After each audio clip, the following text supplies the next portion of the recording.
आज का टॉपिक है हमारा एवरेज करंट से शुरू कर लेते हैं। कहां से शुरू करेंगे? Average current. एवरेज करंट क्या चीज होता है? तो सबसे पहले हम इसकी डेफिनेशन समझना चाहेंगे कि एवरेज करंट की डेफिनेशन क्या है।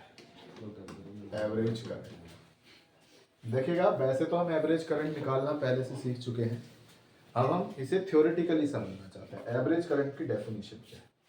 अकॉर्डिंग टू डेफिनेशन, मान लीजिएगा ये कोई किसी रजिस्टर से करंट फ्लो हो रहा, ठीक है, यहां से किसी वायर से करंट फ्लो हो रहा है, यहां हमने एक एसी लगाया, क्लियर है। अब यहां हम एक चार्ज काउंटर लगाएंगे। क्या लगाएंगे? Charge counter. Charge counter. हम देखते हैं टी टाइम, मतलब एक पर्टिकुलर टाइम ले लेते हैं, टी टाइम 2 सेकेंड या 3 सेकेंड, 2 सेकेंड ले लीजिए। हम नोट करते हैं कि 2 सेकेंड के लिए जब हम स्विच को ऑन रखते हैं, 2 सेकेंड के लिए करंट फ्लो कराते हैं, यहां से कुछ करंट, यहां से कुछ चार्ज फ्लो होता है, मान लो 10 कूलम चार्ज फ्लो होता है। कितना चार्ज फ्लो होता है? 10 कूलम। अब हम इसका, इस एसी का, क्योंकि एसी क्या होती है? वेरिएबल, हम इसका एवरेज करंट निकालना चाहते हैं, तो हम कैसे निकालेंगे? हम यहाँ पे डीसी कनेक्ट करेंगे बेटा। क्या कनेक्ट करेंगे? डीसी। हम डीसी को 2 सेकंड के लिए कनेक्ट करेंगे, उतने ही समय के लिए कनेक्ट करेंगे। तो हम देखता है कि हमने एक 2 वोल्ट की डीसी लगाई, मतलब 2 एम्पियर की, 2 एम्पियर वाला डीसी सोर्स लगाया। एक ऐसा डीसी सोर्स लगाया जो कितना करंट दे रहा है? 2 एम्पियर। डीसी कांस्टेंट करंट देता है, आप सब लोगों को पता। तो हमने देखा कि यहां से सिर्फ 2 सेकंड तक जब हमने इसे कनेक्ट किया तो 8 कूलम चार्ज फ्लो हुआ। कितना किया? 8 कूलम। फिर हमने इसे 2.1 करा तो कितना कूलम हुआ? 9 कूलम। फिर हमने देखा जैसे 2.2 एम्पियर का डीसी सोर्स लगाया हमने, तो यहां से कितना चार्ज फ्लो हुआ? 10 कूलम। हम कहेंगे इसका मतलब जो पहले हमने एसी लगाई थी उसका ऑन एन एवरेज करंट कितना था? 2.2 एम्पियर। ऐसे निकालते थे हम पहले एवरेज करंट। बाकी मैथमेटिकल फॉर्मूला मैंने आप लोगों को बता रखा है बेटा, क्लियर है। तो average current is that amount of current of DC source विच, या पॉज करना,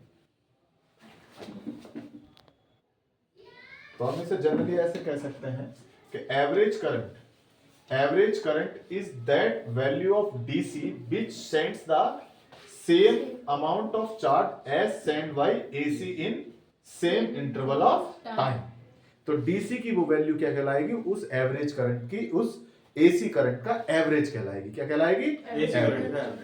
हम इसे निकालते हैं कैसे हैं? अगर हमें एवरेज निकालना है तो इसका मैथमेटिकल टूल है, क्या करेगा? Integration of current with respect to time divide by the integration of time.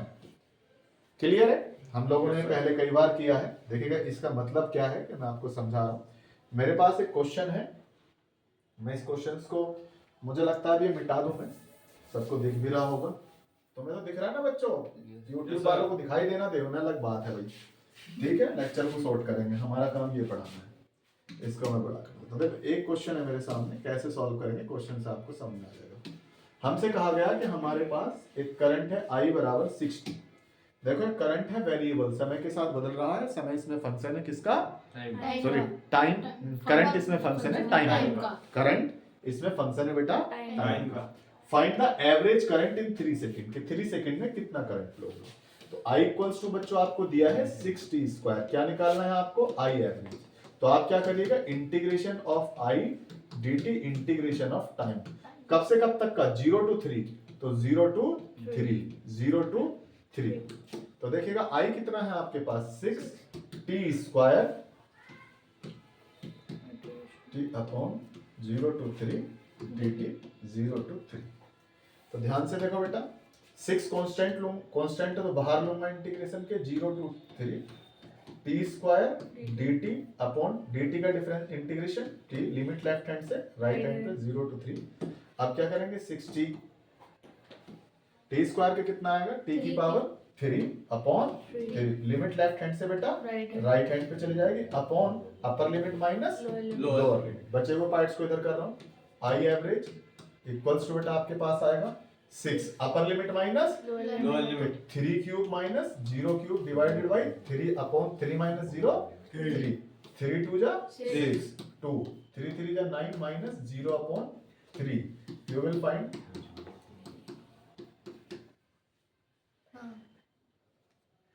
क्या गलती करती 3 3 जा 9 3 जा 27 9 तो that is 80 this is the average current क्या निकाल लिया हमने एवरेज करंट ऐसे निकालेंगे हम एवरेज करंट क्लियर है यस सर। अब दूसरा सॉल्व करते हैं सेकंड क्वेश्चन क्या दिया हुआ है समझ में आ रहा है बच्चों यस सर। सेकंड क्वेश्चन में हमसे कहा गया है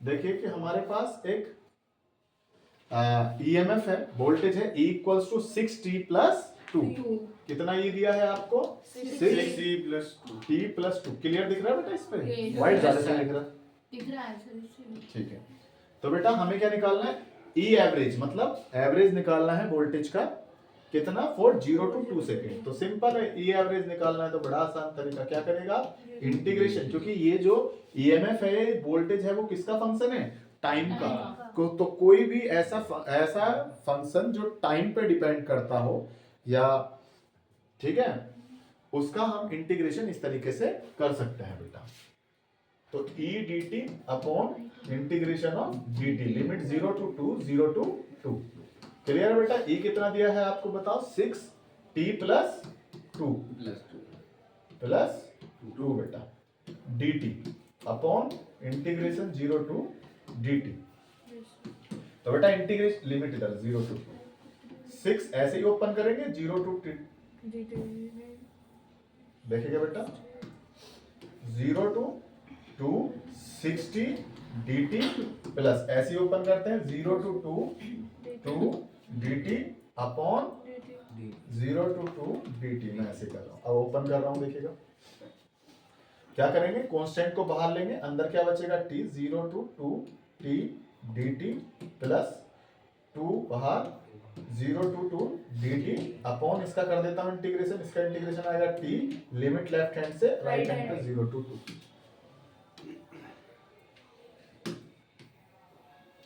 इसको छोटा कर लेते हैं थोड़ा सा अब देखिएगा ये एवरेज निकालने की कोशिश कर रहा हूं मैं आगे सॉल्व करता हूं तो ये t का इंटीग्रेशन 6 इधर t का इंटीग्रेशन क्या आएगा t square upon 2 limit left hand से बेटा राइट हैंड पे प्लस इसका t आएगा लिमिट लेफ्ट हैंड से राइट हैंड पे 0 to 2 upon upper limit minus lower limit हो गया बेटा equals to 6 upper limit minus lower limit तो 2 का स्क्वायर माइनस 0 का स्क्वायर अपॉन 2 प्लस यहाँ 2 बेटा अपर लिमिट माइनस लोअर लिमिट सबको लिमिट पुट करनी आती है यस सर 2 माइनस 0 2 अब ई एवरेज में इधर लिखूंगा देखो आपके सामने आया 6 4 माइनस 0 4 हो जाएगा डिवाइडेड बाई 2 क्लियर है बेटा plus 2 minus 0 multiply by 2 4 divide by बेटा 2 अब इसको 2 से 2 काट दीजिए 6 2 जा 12 plus 4 upon 2 that is 16 by 2 equals to 8 this is the answer average निकालना सीख लिया सब लोग Yes, sir.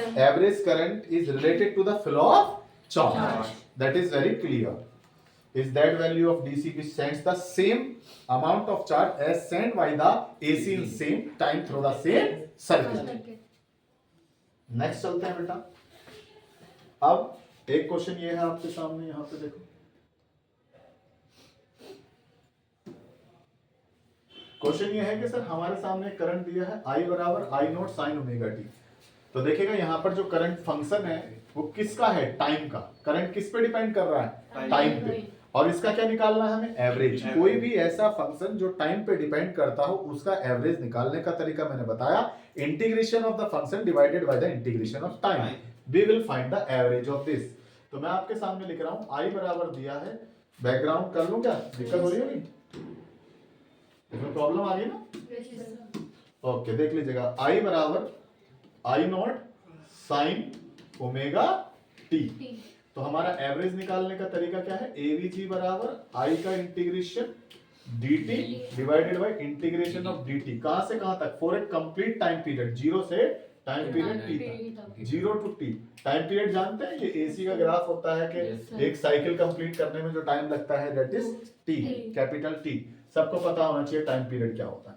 तो अभी देखो बेटा इसे कैसे सॉल्व करेंगे, जीरो टू t, i कितना है, I naught sine omega t into dt upon zero to t limit और dt। थोड़ा ध्यान देना, थोड़ी सी हल्की सी मतलब थोड़ी मुश्किल लग सकती है आप लोगों को कैलकुलेशन, ठीक है। Zero to T limit put की हुई है I naught sine omega T. तो देखिएगा आई नॉट क्या है, पीक वैल्यू है, ये कांस्टेंट है, इसे बाहर ले रहा हूं मैं।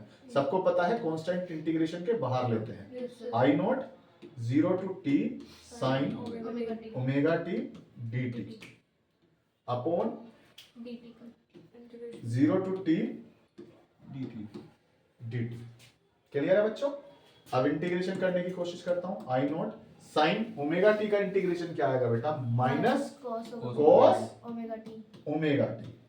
क्लियर है। लिमिट लेफ्ट हैंड से राइट हैंड पे, पर कंप्लीट इंटीग्रेशन नहीं हुआ। इंटीग्रेशन में क्या होता है, पहले इसका इंटीग्रेशन करेंगे फिर डिवाइड करते हैं इसके डिफरेंशिएशन से, तो इसका इंटीग्रेशन आएगा cos omega T upon omega. पहले बताओ ये बात पता है आपको या नहीं, मैं करके दिखा रहा हूं आपको जिन बच्चों को नहीं पता है। Integration of sine omega T dt होने वाला है, प्रिपेयरिंग टू एक्सपोर्ट। क्या हो गया, pause the video, time waste होगा वरना। तो बेटा साइन ओमेगा टी का इंटीग्रेशन क्या आएगा, ध्यान से देखो, इसका आएगा minus cos omega T upon omega. इसका integration minus sine omega T, divide करेंगे integration differentiation of omega T. Clear है, याद रखना। Yes, sir. और लिमिट लेफ्ट हैंड से आप किधर चले जाएंगे, जीरो टू टी। अब अपॉन में क्या बचा बेटा, टी, तो इसका इंटीग्रेशन क्या आएगा, टी। लिमिट लेफ्ट हैंड पे, लेफ्ट हैंड से राइट हैंड पे, जीरो टू टी। अब इस बचे हुए पार्ट्स को कर लेते हैं हम आगे सॉल्व। इसे थोड़ा सा और छोटा कर लेते हैं क्योंकि काफी बड़ी कैलकुलेशन ठीक ठाक मतलब होगी, बहुत बड़ी तो नहीं, उधर से कोई बात नहीं, छोटा होने दो।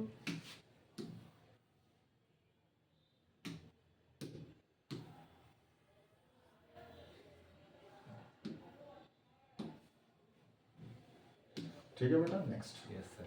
अब देखिए आगे चलते हैं, थोड़ा सा और सॉल्व करते हैं। क्या है कि अब लिमिट पुट करेंगे, आई नॉट बिल्कुल नॉर्मल वे से लिमिट पुट करेंगे। माइनस को बाहर ले जाऊं क्या, कोई दिक्कत ना हो तो माइनस यहाँ आ गया। अब upper limit minus lower limit, तो cos omega capital T upper limit minus cos omega multiply by zero और डिवाइडेड बाय बेटा upon capital T minus zero, upper limit minus lower limit. आपकी कन्वीनियंसी के लिए माइनस आई नॉट ओमेगा को भी बाहर ले आया मैं अपॉन टी, और यहाँ जो बचा कोस omega T minus cos zero. Clear है बेटा, ये आप लोगों को समझ में आना चाहिए। अब इधर चलते हैं, I average equals to, I average equals to, इसे ऐसे लिख लो minus I naught omega T. Clear है, ये अपॉन में आ जाएगा। अब cos omega T minus cos zero की वैल्यू कितनी होती है बेटा, कोस जीरो की वैल्यू होती है 1।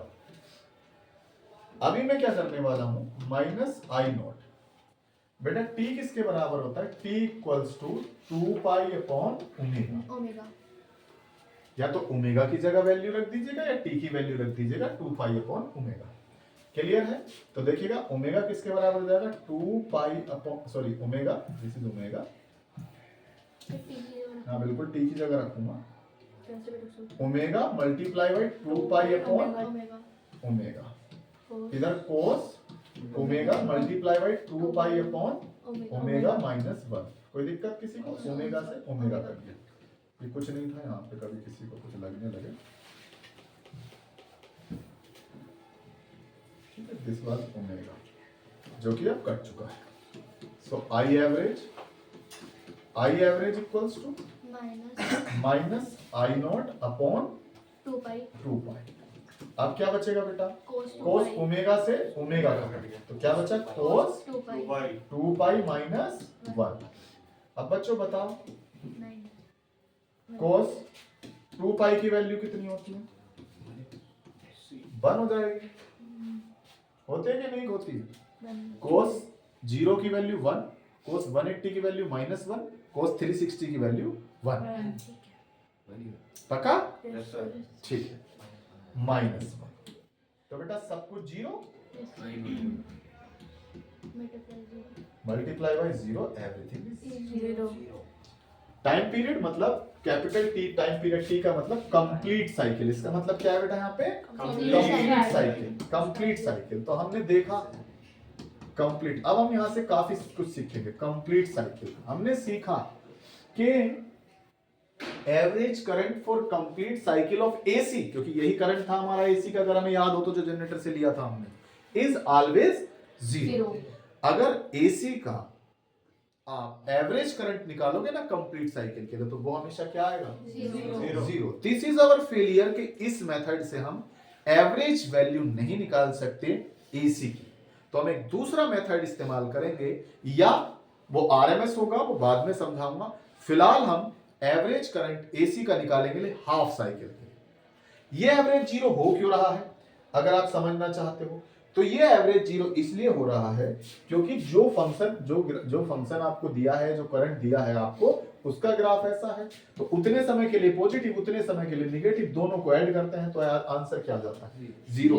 पर क्या आपका एवरेज करंट वाकई में 0 है? क्या आपका करंट फ्लो नहीं हुआ है? तो this is not appropriate to find the average current for complete cycle. तो we will find the average current for half cycle in AC. Clear है? तो देखो बेटा, आपने अभी देखा, मैं आपको कुछ शॉर्ट ट्रिक समझा रहा हूं कि जब भी कभी साइन का कोई फंक्शन है, अगर साइन का फंक्शन है, साइनोसॉइडल फंक्शन है या कोसाइन फंक्शन है या उसका स्क्वायर है स्क्वायर, इनका average, this is the sine of average, इनका एवरेज हमेशा ऑटोमेटिकली 0 आएगा। कितना आएगा बेटा? 0। साइन ओमेगा टी की वजह से 0 आया था, कोस ओमेगा टी की वजह से। समझ में आई? ये बात ध्यान रख लेना। इन सब का एवरेज कंप्लीट साइकिल के लिए हमेशा 0 होगा। अब मैं ऑन स्पॉट बिना देखे, बिना सॉल्व करे 0 रख दूंगा। ठीक है प्यारे बच्चों? तो एवरेज मैंने यहां पर लिखा है, नॉट पॉइंट करके लिखा है। तो हम एवरेज वैल्यू एसी की किसके लिए निकालते हैं? Over half cycle. Half cycle के लिए निकालते हैं हम average. Average value of AC over half cycle is defined as that value of DC which sends the same charge in a circuit in the same time as sent by the AC। समझ में आया? Average current of AC कैसे निकालेंगे? Average value of AC over half cycle is defined as the value of DC. DC current की वो value which sends, जो भेजती है, the same charge in a circuit in the same time as send by AC. Definition is clear to everyone? मुझे लग रहा होगा दिख रही होगी सबको डेफिनेशन, बड़े अच्छे से समझ में आ रही होगी। ये लास्ट वाले पार्ट का सॉल्यूशन है जो अभी थोड़ी देर पहले 0 आया था। क्लियर है? यहां पर अब आगे करते हैं कि average current of AC for full cycle is 0। Board में सवाल कैसे आ सकता है? Prove that the average current for AC is 0। तो आप क्या करेंगे? I equals to I naught sine omega T for complete time period T as it is कर दीजिएगा, लास्ट में 0 ये लिख दीजिए। तो एवरेज करंट हम एसी के लिए हाफ साइकिल का निकालते हैं। किसका निकालते हैं? Half cycle. एवरेज करंट का दूसरा नाम मीन करंट भी है फॉर हाफ साइकिल। अब हम निकालना चाहते हैं एवरेज करंट या mean current of AC for half cycle. तो एसी की वैल्यू, एसी का जो इक्वेशन है, I equals to I naught sine omega T.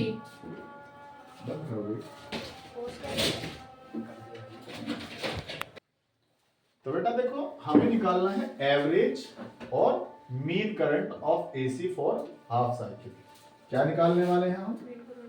एक सेकेंड। एवरेज और mean current, mean current for half cycle.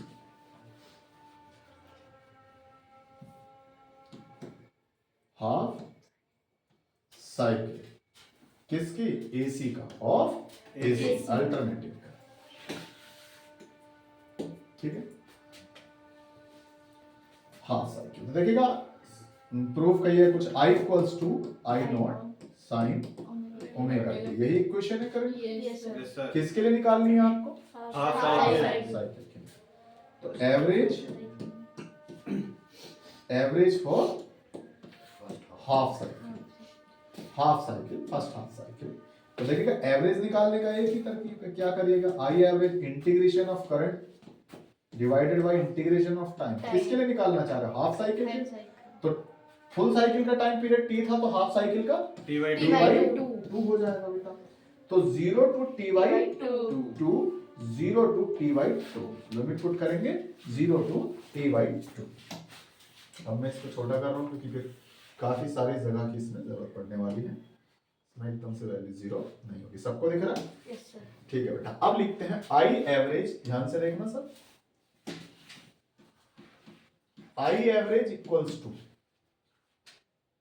Integration 0 to T, By two. Sorry T by 2, थोड़ा pen ठीक हो गया, 0 टू टी बाई 2। आई की वैल्यू कितनी है? I naught sine Sin omega t. Omega T divided by dt. Integration 0 to T by 2 dt। अब आगे आते हैं, लास्ट लिख लेते हैं यहाँ पे। आई नॉट कांस्टेंट है, इसको किधर ले जाऊं बेटा? बाहर। तो 0 to T by 2 sine omega T. T dt भी लिखना है यहाँ पे, dt divided by 0 to T by 2 dt। अब इसके इंटीग्रेशन को मैं खोल रहा हूँ, कोई बात नहीं। अब इधर लिखेंगे I average equals to, I naught बाहर है, साइन ओमेगा टी का इंटीग्रेशन क्या आने वाला है बेटा? सबको पता है, minus cos omega T divided by omega. रट गया? Yes, sir. Limit left hand से Right. Right. नीचे वाले का इंटीग्रेशन क्या आएगा? टी। लिमिट लेफ्ट हैंड पे Right. dt का इंटीग्रेशन t आएगा, लिमिट लेफ्ट हैंड से राइट हैंड पे 0 टू टी बाई 2। अब आगे फर्दर प्रोसीड करते हैं। आई नॉट, इसे ओमेगा को बाहर ले रहा हूं आपके कहने से कोई दिक्कत ना हो तो। No, sir. मेन अपॉन ये है, Yes, sir.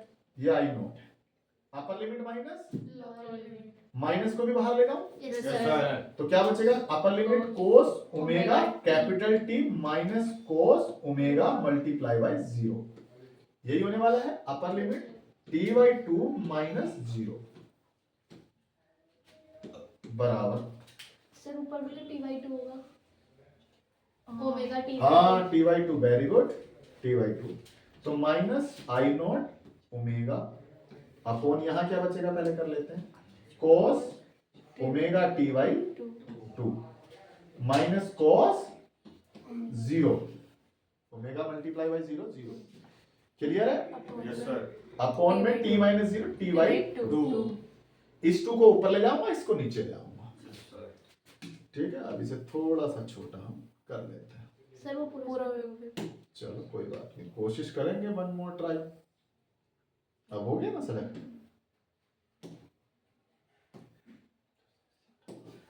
थोड़ा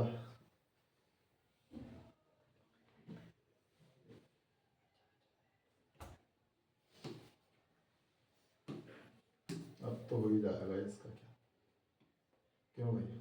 Yes, sir. ठीक है, अब आगे चलते हैं।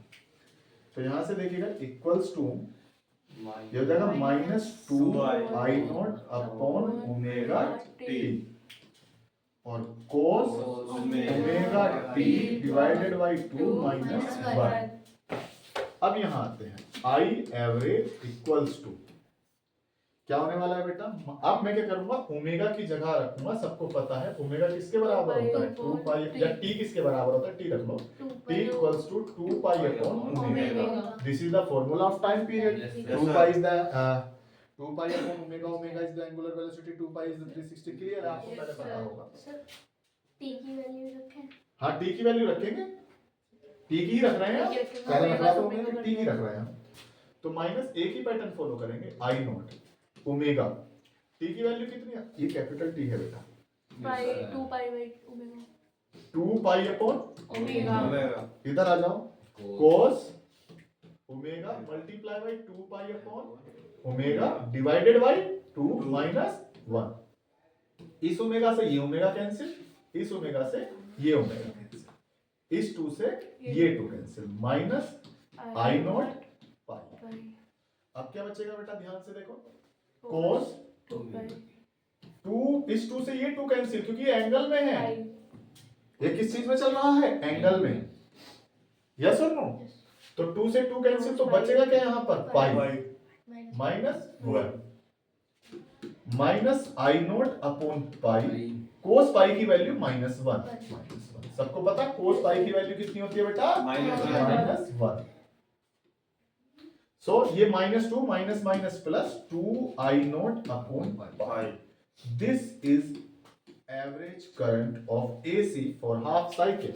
तो एवरेज करंट फॉर एसी कितना आएगा, 2 I naught upon pi 2 I naught upon pi, 2 I naught upon pi 2 I naught upon pi 2 I naught upon pi 2 I naught upon pi 2 I naught upon. Pi अब इसे आगे 2 की value put करो और पाई की value put करो, तो आई average आपको मिलेगा, I average equals to 0.636 I naught. Clear है? Yes, इस sir. बात को अगर थोड़ा सा एक्सप्लेन और करना है तो थोड़ा सा आगे जा सकते हैं। आपको जो एवरेज करंट मिला है एसी का हाफ साइकिल के लिए, वो कितना मिला है, 0.636 आई आई नॉट। नॉट इस बात का मतलब क्या है, इस स्टेटमेंट का मतलब ये है कि जो एवरेज करंट है ना एसी का, जो एवरेज करंट है एसी का, वो 63.6% है अपनी पीक वैल्यू का। मतलब समझ नहीं आया तो ग्राफिकली समझाने की कोशिश करता हूं। सबको पता है जो एसी करंट का ग्राफ है वो ऐसा है, और ये सबको पता है आई नोट है।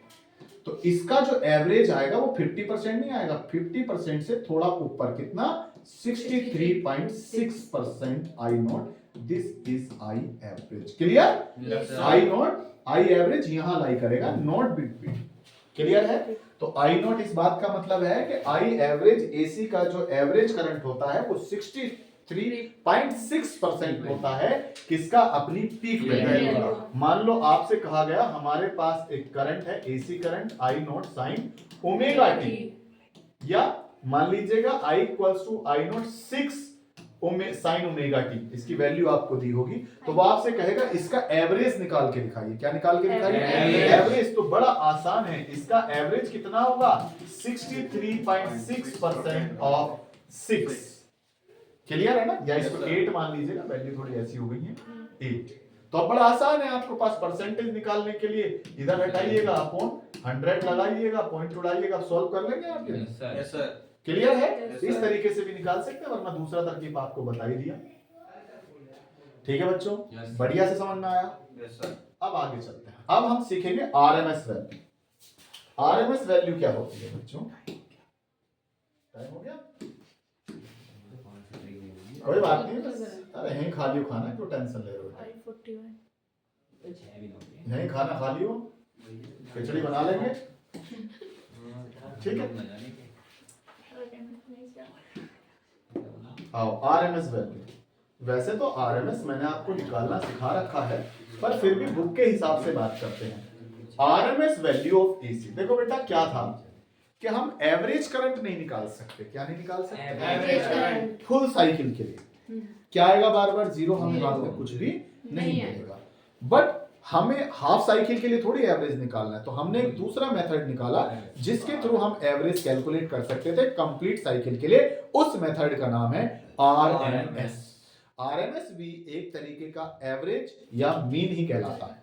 ठीक है? ये थोड़ी सी एक्यूरेट और प्रिसाइज वैल्यू देता है। क्लियर है? इसकी जो सोर्स कमिंग है वो इतनी ज्यादा नहीं है। RMS value of AC, RMS क्या हो गया, रूट मीन स्क्वायर वैल्यू भी एक प्रकार का एवरेज ही है, एक प्रकार का एवरेज ही है, जो सिर्फ हाफ साइकिल तक लिमिटेड नहीं है। वो हाफ साइकिल के लिए भी निकाला जा सकता है, फुल साइकिल के लिए भी निकाला जा सकता है।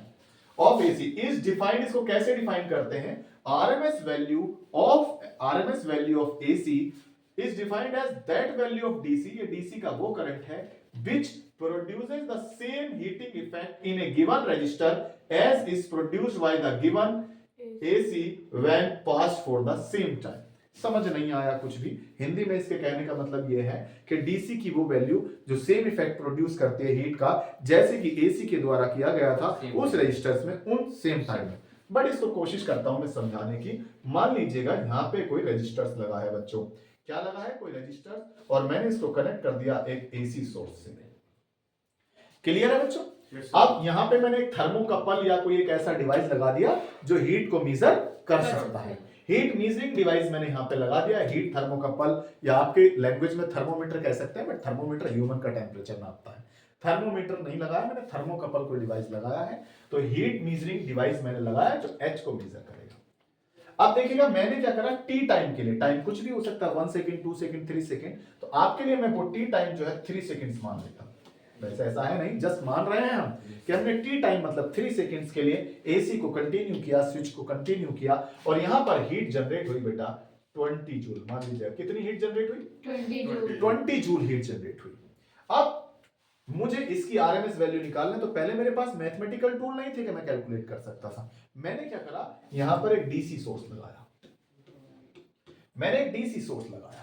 मैंने कहा ये डीसी सोर्स लगाया जो 2 एम्पियर करंट भेज रहा है। कितना भेज रहा है? 2 एम्पियर करंट भेज रहा है। मैंने 3 सेकंड के लिए लगाया, मैंने देखा कि इसने हीट प्रोड्यूस की 16 जूल। कितनी की? 16 जूल। तो अब मैंने 2.3 का लगा दिया। कितने का कर दिया करंट को? 2.3 कर दिया डीसी सोर्स का। तो अब मुझे मिली 18 जूल। मैंने फिर 2.5 कर दिया, मुझे मिली 20 जूल हीट जब मैंने इसे 3 सेकंड तक कनेक्ट रखा था। मतलब 20 जूल हीट मिल गई मुझे उतने ही समय में। कितने करंट से? 2.5 एम्पियर करंट से डीसी के। तो डीसी का करंट कितना? डीसी का 2.5 ampere current will be known as the RMS value of that AC जो भी पीछे लगाई थी। तो आप समझने की कोशिश करिएगा, RMS value of AC is that value of DC, DC की वो वैल्यू which produces, जो प्रोड्यूस करती है same heating effect in the given resistor as it produced by the given AC in same time. Yes or no? Yes, Yes, sir. sir. यही definition है। तो RMS value is based on the heating effect and average value is based on the flow of charge या amount of charge। दोनों अलग अलग है। RMS heating effect देता है और एवरेज जो है फ्लो ऑफ चार्ज है। अब सर बात ये आती है, थ्योरेटिकली आपने बता दिया हमें एक तरीका, उसके बाद मैथमेटिकल टूल इंप्लीमेंट हुए थे आरएमएस कैलकुलेट करने के लिए। क्लियर है बच्चों? तो अब हम आरएमएस वैल्यू कैसे कैलकुलेट करते हैं, पहले आरएमएस की डेफिनेशन तो पढ़ लें सर। आरएमएस की डेफिनेशन है रूट मीन स्क्वायर या वर्चुअल वैल्यू के नाम से भी जाना जाता है एसी की। अगर किसी भी चीज का रूट मीन स्क्वायर निकालना है तो मैं एक शॉर्ट तरीका बता रहा हूं, बहुत ज्यादा इसको अडॉप्ट नहीं किया जाता बट सही है, वैल्यू सही देता है। पहले उस वैल्यू का स्क्वायर करिए, फिर उस वैल्यू का मीन निकालिए और फिर उसे रूट कर दीजिए, तो आपको आरएमएस वैल्यू अपने आप मिल जाएगी। जैसे एवरेज क्या निकालते हैं, पहले वैल्यू को ऐड करते हैं फिर उतनी क्वांटिटी से डिवाइड कर देते हैं। क्लियर है कि नहीं? तो अब हम निकालेंगे root mean square RMS of virtual value या वर्चुअल वैल्यू ऑफ एसी। तो ठीक है बच्चों, आज ये डेफिनेशन आप लोगों ने लिखी रखी है। अब इसको निकालते हैं, हम छोटा सा करते हैं और इसके बाद आज ही करोगे कल करोगे अब आरएमएस वैल्यू? कल करेंगे तो बंद कर दो फिर वीडियो।